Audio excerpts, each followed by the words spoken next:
Or is it because Islam commands its adherents to kill people, even women, for criticizing Muhammad?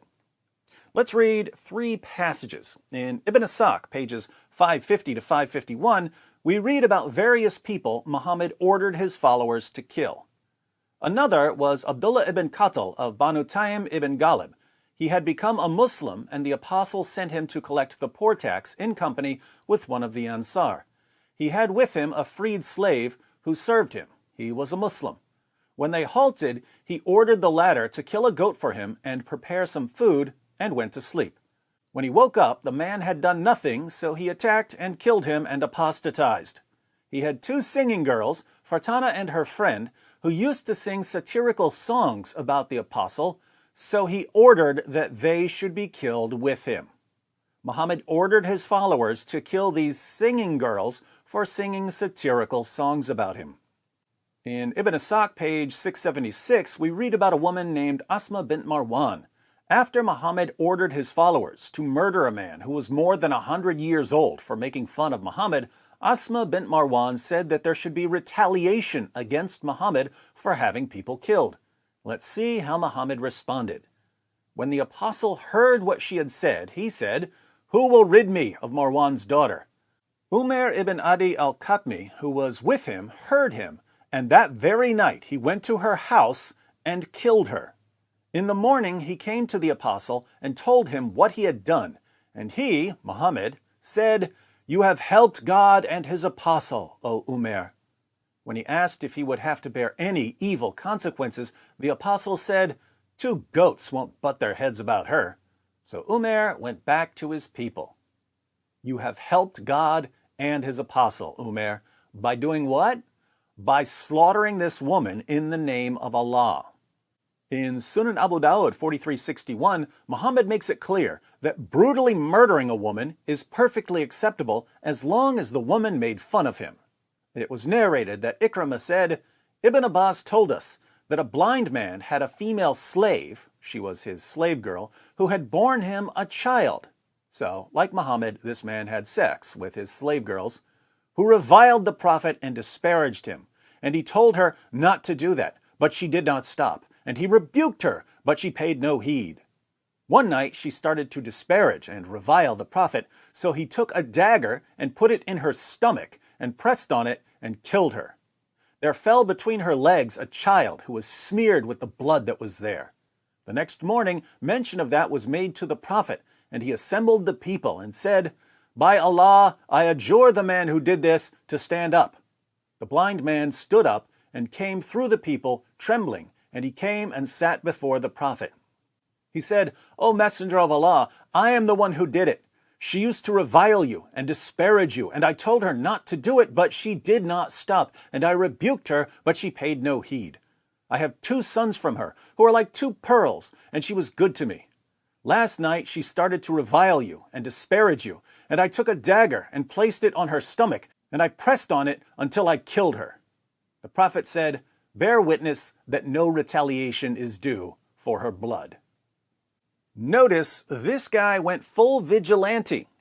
There was no trial. This man's slave girl, who was also the mother of his children, made fun of Muhammad for being the most obvious false prophet in history. The man brutally murdered her, and Muhammad approved of the murder. Okay, so this is me refuting David Wood's comments on the Hatun Tash's stabbing. Basically, I'm going to be responding to 3 points he makes. The point of the Prophet Muhammad having Abdullah ibn Qatl killed and his singing girls killed. The second part is the whole Abu Afaq story where the Prophet Muhammad killed a 120-year-old man simply for making fun of him. And the third part is that the Prophet Muhammad approved of a blind man killing his slave girl for simply making fun of the Prophet Muhammad. So I'm going to be responding to all 3 points. So, well, the first 2 points can be refuted by just 1 point. The point is David Wood is quoting from this book, The Life of Muhammad, a translation of Ibn Ishaq's Sirat Rasulullah by Alfred Guillaume. So this is Ibn Ishaq's book, The Life of Muhammad, a translation of Ibn Ishaq's Sirat Rasulullah. Now, people who already are on this channel know that I've already said I've said this at least 15 times, that Ibn Ishaq is considered unreliable by a majority of Islamic scholars. So I looked into the sources of those stories, and the sources behind those stories are not reliable, or they're fabricated sources. Or they're not trustworthy sources reporting the story of Abdullah ibn Kathir and his singing girls making fun of the Prophet Muhammad, and the killing of Abu Afaq when he was 120 years old. There's two reasons why they're not authentic. They're not authentic because, first of all, there is no source, so we don't know the source behind who's telling the story.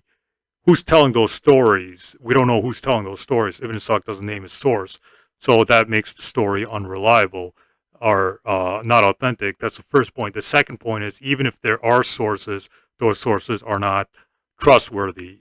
Not everybody was trustworthy back in, the early days of Islam, in the second century of Islam. Not everybody was honest. There were Arab storytellers who would make up stories about the Prophet Muhammad in order to give him a bad light. And Ibn Ishaq just wrote down anything he heard from anybody. He wasn't doing any fact checking. He just heard it, he wrote it down, and then that was the end of it, without verifying whether it was from trustworthy sources or untrustworthy sources. So, you don't even have to go to external sources to refute these stories. If you read the beginning of the book, if you read this introduction, it says that Ibn Ishaq reported worthless sayings and stories from people in Hadith scholars. Hadith is a saying and action of the Prophet Muhammad, outside of the Quran. Hadith scholars like Al-Nisa, etc., said that the traditions of Ibn Ishaq were not strong. And again, you don't have to go to external sources to know this. It's said in the beginning of the book, or it's said in the introduction of this book. So that refutes his story. So the story of Abu Afaq being killed for simply making fun of the Prophet Muhammad, and Abdullah ibn Kathir and his slave girls being killed for simply making fun of the Prophet Muhammad is false, because these are fabricated sources. These are weak sources, anyways. Muslim scholars don't take it seriously. So it comes from. So the first 2 arguments he makes comes from this book, and his book is not reliable, and those stories are fabricated and false. So we can throw those stories out. The second hadith is from Sunan Abu Dawud. Now there is some scholars who say this hadith is not authentic and it's weak. Scholars like Ibn Hajar, Asqalani, etc., etc. Ibn Taymiyyah, etc. So there are some hadith scholars that say this hadith is not authentic, but I'll be honest and say that a majority of scholars do say that this hadith is authentic. So regardless, does this prove that Islam does not allow criticism, and if anybody criticizes the Prophet Muhammad, they're to be killed? No, it doesn't, because first of all, David Wood is ignoring the context behind that hadith. The context was in Arabia in the 6th century, in Medina, where the Muslims were under attack by 4 major groups. The 4 major groups were the hypocrites, the Meccan Arabs, the Arab pagan tribes outside of Mecca, and the Jewish tribes. So basically, back in those days, even if you read Ibn Ishaq's book, right? Even if you read this book, if you read page 600 and whatever the Abu Afaq story, and if you read Ibn Ishaq page 675 about the Abu Afaq and Asma bin Marwan story, even though the stories are fabricated, we can see what the environment was when poets and when people were making fun of or saying bad things about the Prophet Muhammad. In reality, they weren't just criticizing Islam just for the sake of criticizing Islam. The reality of the situation, according to Hadith scholars who know the context of the Hadith scholars like Ibn Kathir, Ibn Hajar, Ibn Taymiyyah, etc., etc. If you read what their comments they have to say, and what the early Muslim sources say, is that when you're making fun of the Prophet Muhammad, you're actually warmongering. You're calling for war. You're calling for, you're instigating, you're, you're instigating war against the Prophet Muhammad in the early Muslims when you say bad things about the Prophet Muhammad, or when you're criticizing or making satirical poems or whatever. When you're saying bad things about the Prophet Muhammad, you're not just doing that. You're instigating war. You're warmongering. You're encouraging the four major oppositions to fight against the Prophet Muhammad. So that's why that blind man killed that slave girl for making fun of for saying bad things about the Prophet Muhammad, because she was warmongering, or she was instigating war against the Prophet Muhammad. So that's the first point. The second point had to do with had to do with the blood money, but that's a separate issue that I'm not going to be talking about here, because that's not the point of this video. So this refutes the whole claim that Islam allows the killing of people who criticize Islam, that Islam allows the killing of the critics of Islam, which is false, because the first two stories he brought up came from this book, Ibn Ishaq, a translation of Sirat, the Life of Muhammad, the Sirat of Ibn Ishaq. So this is considered a weak source, so it's not a reliable source. The third hadith he brought up, he took it out of its historical context. The historical context was this slave girl was instigating, or she was instigating war. She was a warmonger against the Prophet Muhammad. So when it was a self-defense measure to have her killed, because in Arabia in the 6th century, when the Prophet Muhammad was in Medina, he lived in a kill or be killed situation. Just like America will allow offensive warfare for defense against, hostile nations like, Iraq or Afghanistan, whatever.